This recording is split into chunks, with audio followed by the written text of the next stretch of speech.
hon. Oh, thanks. Listen, I'm sorry I had to work so late last night. I did give you a kiss when I got into bed. Oh, is that you? Cute. You want to go out to breakfast? I'd love to. I have to get in early for an interview. Shoot. I know. Lately, we haven't had much time alone together. Yeah. Hey, what do you say we remedy that? Get your calendar. Okay. Ready. All right, what about lunch today? Can't. Staff meeting. Lunch tomorrow? Inspection with the general. Dinner Thursday night? PTA.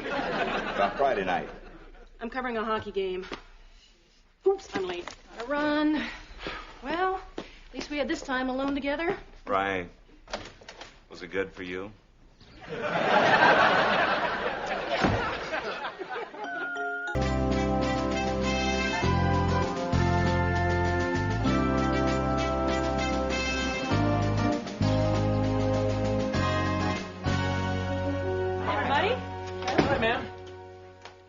Good news. The staff meeting was canceled.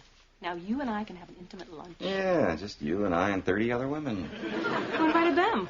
I just found out I have to represent the base of the Women's Civic League luncheon in town. You want to come? Oh, why not? There's nothing I like more than watching 30 women split up a lunch check. Pick you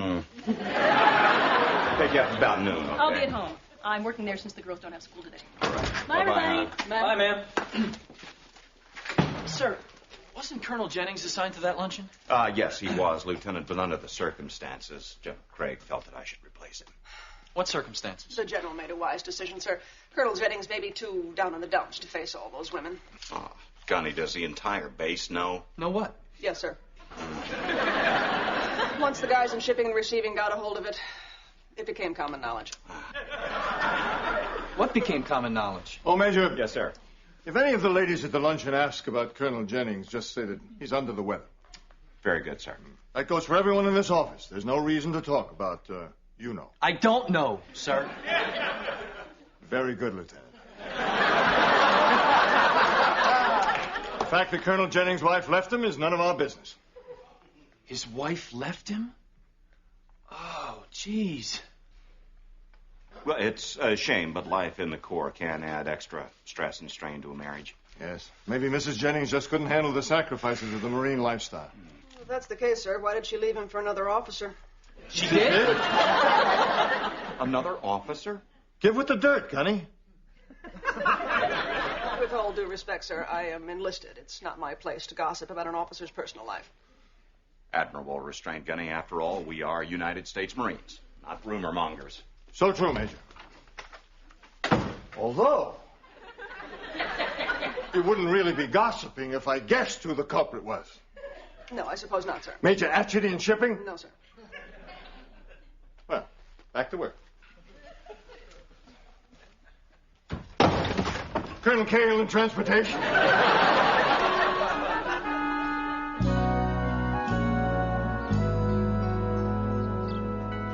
No, Stephanie, I'm not going to spend my life sitting around waiting for Andrew to call. No, I've got much better things to do, thank you very much. Oh, my God. Maybe that's him. I gotta go.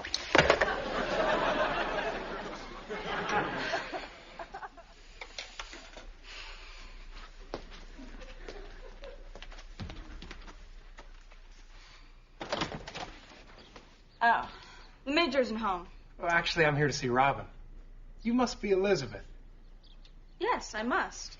I'm sorry, I'm Lieutenant Tom Vickers. I'm Robin's pen pal from the Persian Gulf. Lieutenant Vickers, come on in. I'm just passing through Hollister. I thought I'd drop in and surprise her. Surprise! She's gonna be thrilled. She will? Are you kidding? She used to spend every afternoon waiting by the mailbox for your letters. Sit down, I'll get her. Robin, guess who is here to see you? If it's Marcia, tell her I'm still not speaking to her. No, it's your pen pal, Lieutenant Vickers. Lieutenant Vickers? Yes. Here? Yes. I gotta go to Marcia's. Relax. Of course you're feeling a little shy, but there's nothing to be nervous about. Wanna bet? Look, Mom, there's no time for you to get mad now. So get mad later, okay? Why would I get mad? Because Lieutenant Vickers asked for a picture of me. And don't ask me why. I sent him yours.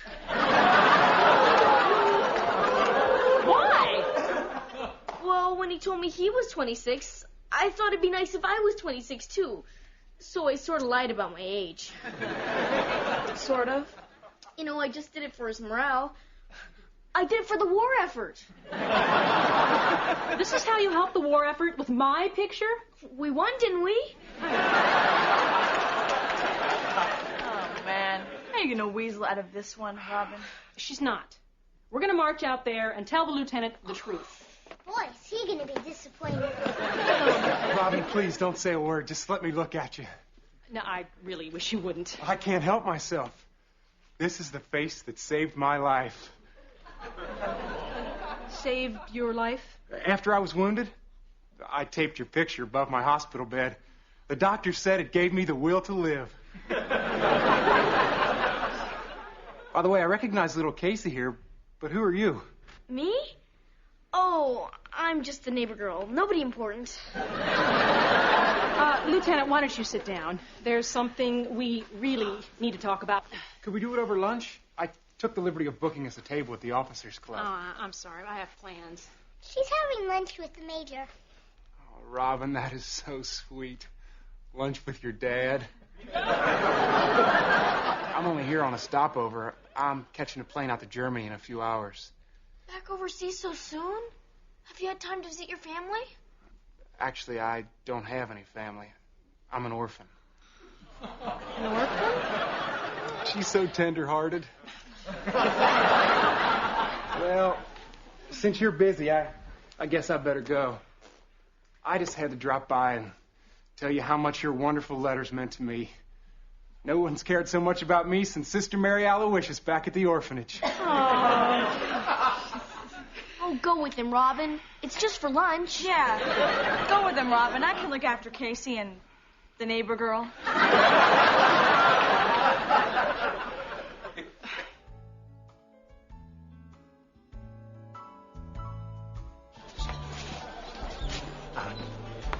Excuse me, General Craig. Major, what are you doing here? Shouldn't you be on your way to the Women's League luncheon? I am, sir. I just stopped by to double-check something. With Founders Day coming up, the women are going to want to know if you'll volunteer for the dunking booth again. It was such a success last year. Of course the dunking booth was a success. They got $300 from Mimsy alone. Is that a no, sir? I guess I'll do it. It's not often I get to give Mimsy that much joy. Major McGillis, you have a call from Gunnery Sergeant Bricker? Thanks, Dave. Yes, Gunny. Oh, I'm glad I caught you, sir. Mrs. McGillis called. She cannot attend the luncheon. Something came up at the last moment. Why am I not surprised? All right, thanks, Gunny. Hang on just a second. Problem, sir? No, Paula just canceled out on me again. Captain Mason, am I right? Hardly, sir. Captain Mason is a woman. Rats. If I may, sir, Dave is notorious for weak drinks and even weaker information. Thanks for the tip, Gunny. Goodbye. Captain Mason, indeed. Dave, could I get some change for the parking lot in town? Oh, no problem.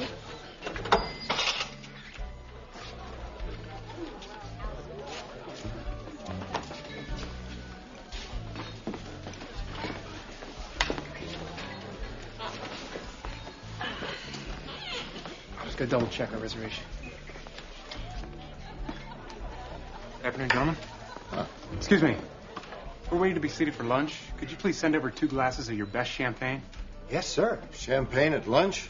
Celebrating, Lieutenant? Oh, I hope so, sir. I'm shipping out today, and if everything goes all right, that gorgeous lady will be coming with me.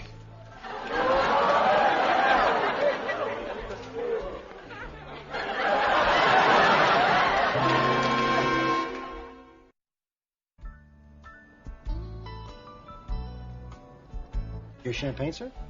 Champagne? To the U.S. Postal Service. Without them, we wouldn't be sitting here today. Can you believe it? Clinking glasses right here in the officers' club? What should we do, sir? Go over to the table and say something? Like what? Naughty, naughty, shame on you? No, Lieutenant. We're going to withdraw before the enemy spots us. Lieutenant, there's something I've got to clear up. I'm not the person you think I am. Now, Robin, there's no need to be embarrassed. We both got a little carried away in our letters. Carried away? Well, let's face it. You wrote some pretty steamy stuff. Remember the burning passion in your heaving bosom? My heaving bosom?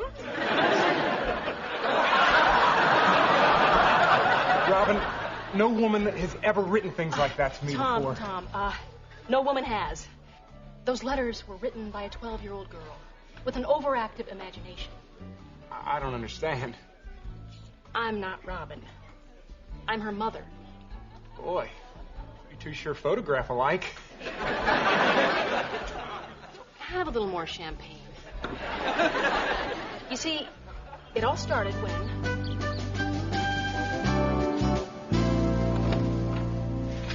Good afternoon, gentlemen.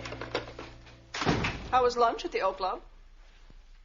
We decided to go elsewhere. It was too crowded. So I heard, sir.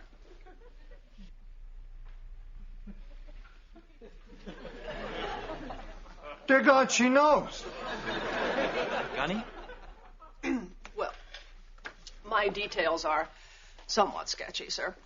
But apparently, at 12:03, Mrs. McGillis and a certain young lieutenant were seen leaving the major's quarters. At 12:08, they entered the officers' club. At 12:10, they were seen drinking a 1989 domestic champagne and toasting her cleaving bosom. It was her heaving bosom. See, this is how rumors get started. How far's the news spread, Gunny? I tried to put the kibosh on it from this end, sir, but apparently I was one of the last to know. That means that it's only a matter of time before the Major finds out. I think it'd be best if you heard it from one of us. Which one, sir? Well, this is a matter that calls for someone strong, forthright, and fearless. Gunny? Women. You can't trust them. Something troubling you, Major? Would it help to talk about it, sir?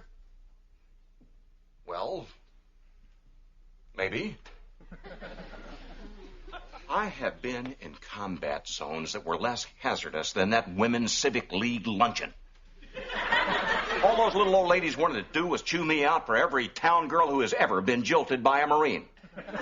One of them even whacked me with her purse because some doughboy dumped her during World War I. Well, hell hath no fury like a biddy scorned. Well, I told them they've got us all wrong. Look at me, I said. One woman man, happily married. I just wish Polly had been there to back me up. She ever say where she was going? No, sir. That thing, I haven't heard a word. Well, if you'll excuse me, sir, I'll go write my report now. Of course, Major.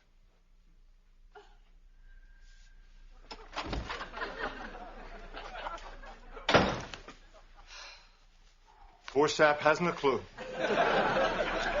Lieutenant, looks like it's up to us.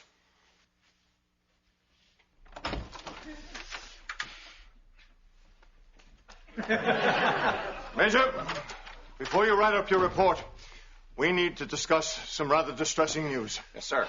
Lieutenant? Yes, sir.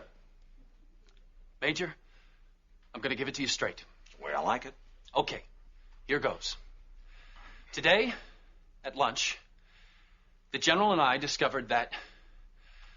You're what? You're what? I can't do it, sir. Oh, for pity's sake, all you need to do is walk up to the man, look him in the eye, and tell him that his wife is running off with a young, good-looking lieutenant. With all due respect, sir, what the hell are you talking about? Sir, we saw it with our own eyes. Mrs. McGillis was having lunch with him at the officers' club. Lieutenant, having lunch with is a far cry from running off with. Major, I'd hoped to spare you the sordid details, but they were guzzling champagne and talking dirty. I appreciate your concern, sir, but I know Polly, and she doesn't guzzle champagne or talk dirty in public. I couldn't believe it myself, sir, but we were there. That young pup of a lieutenant was bragging to everybody at the bar that he was shipping out this afternoon and taking her with him. I'm sure there's a logical explanation, sir. I'm sure there is. Why don't you go home and find out before she's finished packing? That won't be necessary, sir. I'm sure Polly will tell me the whole story this evening. Tonight may be too late. At least pick up the phone and call her. Ease your mind. Ease all our minds. Sir, I trust my wife. Very well, Major. Lieutenant?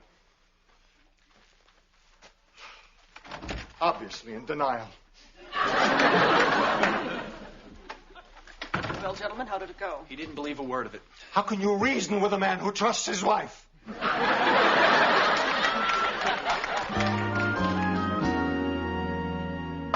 In. Excuse me, sir. I need that backup disc for the inventory tracking program that I gave you. It's at home, Gunny. I'll bring it in tomorrow morning. But my report is due out this afternoon, sir. Might I go to your quarters and retrieve it? No, Gunny. You'd never find it. My filing system's almost as complicated as yours. I'll have to go get it myself. As you wish, sir. Back in a flash, Gunny. Thank you, sir. Mission accomplished, gentlemen. Good work, Gunny.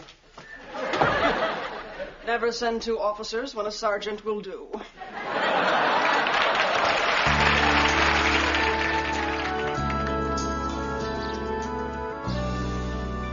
So you understand what a mistake it was to lie to Lieutenant Vickers? I know. And just to make sure it sinks in, you're grounded for a month. A month? That's right. And one more thing. You're going with me to the airstrip to apologize to the lieutenant. Can't I just write him a letter? That's what got you into this mess in the first place. Mom, it'll be so hard. Please change your mind. I'm sorry, it's not open for discussion. Mom, please. The lieutenant's plane leaves in 45 minutes, and we're going. But the Major's gonna come home and won't be gone. Don't worry, honey, I'm writing him a note. We have to do this. I keep picturing his poor, sad face. Well, he'll be upset for a while, but he'll get over it. He never really loved me, or you either. He loved a dream which never existed. Polly, I love you. Don't go. I love you too, honey. You want to come along?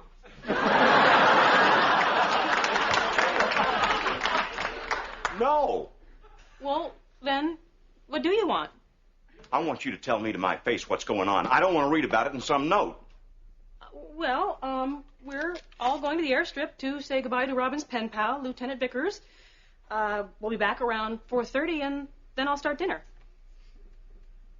Unless you want to pick up a bucket of chicken. Chicken would be nice. You want biscuits? Sure.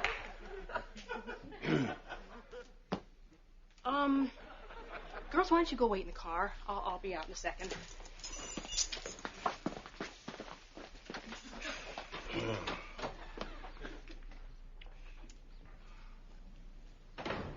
Honey, are you okay? I'm getting there.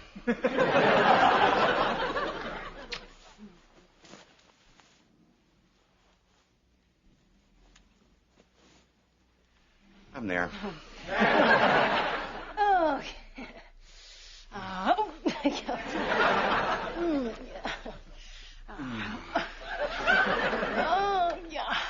Honey, I have to go now. Huh? Oh, right. Listen, when you get back, do you suppose we could schedule some time, just to kind of catch up, maybe talk about our day? You bet. Yeah. I've got some stuff to tell you you wouldn't believe. I might.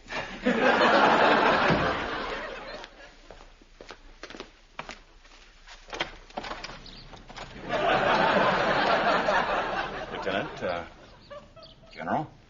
Oh, we were just in the neighborhood, sir, and we stopped by to see how things went. Ah, well, about as well as could be expected, sir.